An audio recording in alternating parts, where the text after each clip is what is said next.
কাঁকসায় এক নাবালিকাকে নেশা জাতীয় দ্রব্য খাইয়ে ধর্ষণের অভিযোগে অভিযুক্তদের গ্রেপ্তারের দাবিতে কাঁকসা থানা ঘেরাও করে বিক্ষোভ দেখালেন বিজেপি নেত্রী অগ্নিমিত্রা পল। এই কর্মসূচিতে কাঁকসার বহু বিজেপি কর্মী সমর্থক যোগ দেন। বিজেপির অভিযোগ, তাদের এক কর্মীর আত্মীয়ের নাবালিকা মেয়েকে এলাকার এক ব্যক্তি ও তার সঙ্গীরা মিলে নেশা জাতীয় দ্রব্য খাইয়ে ধর্ষণ করে। এরপর নাবালিকার নগ্ন ছবি ভাইরাল করে দেওয়ার ভয় দেখিয়ে তাকে একাধিকবার ধর্ষণ করা হয়। নাবালিকা অসুস্থ বোধ করলে হাসপাতালে নিয়ে গেলে জানা যায় সে গর্ভবতী। এরপর পরিবারের সদস্যরা জিজ্ঞাসাবাদ করলে নাবালিকা প্রতিবেশী এক ব্যক্তির নাম জানায়। পাশাপাশি আরো দুজনের নাম উঠে আসে। পরিবারের সদস্যরা গত মাসের 30 তারিখে কাঁকসা থানায় লিখিত অভিযোগ দায়ের করেন। ঘটনার পর কাঁকসা থানার পুলিশ নাবালিকাকে হাসপাতালে ভর্তি করে চিকিৎসার ব্যবস্থা করে এবং মামলা রুজু করে আদালতে পেশ করে। পাশাপাশি অভিযুক্ত 3 জনের সন্ধান শুরু করে পুলিশ। অভিযোগ প্রকাশ্যে আসতেই অভিযুক্তরা এলাকা ছেড়ে পালিয়ে যায়। এই ঘটনায় অভিযুক্তদের দ্রুত গ্রেফতারের দাবিতে অগ্নিমিত্রা পল ও বিজেপি কর্মীরা থানা ঘেরাও করে বিক্ষোভ দেখান। বিক্ষোভকারীরা অভিযুক্তদের দৃষ্টান্তমূলক শাস্তির দাবি জানান। আমার মেয়েকে রেপ করেছে দুটো ছেলে, এই সঞ্জয় শর্মা আর এই সত্যকান্ত দাস। কিভাবে ঘটনাটা ঘটলো জানতে পারলেন? কিভাবে জানতে পারলাম মানে এই জানতে পারলাম মানে ঘটেছে ঘটনাটা, কিন্তু কিছু বলেনি মেয়েটা ভয়।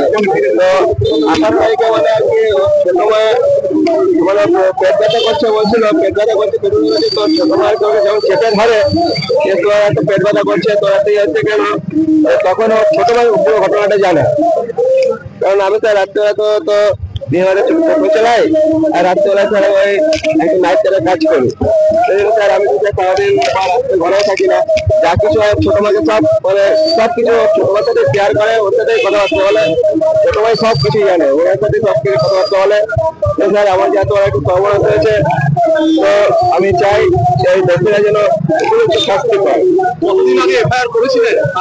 এফআইআরটা মোটামুটি হয়ে গেল 29 তারিখে। 29 তারিখে দুজনের নামে অভিযোগ। হ্যাঁ, দুজনের নামে।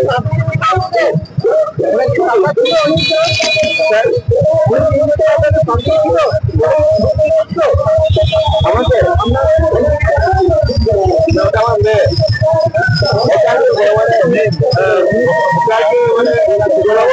মোবাইলে ভয় চাইছেন।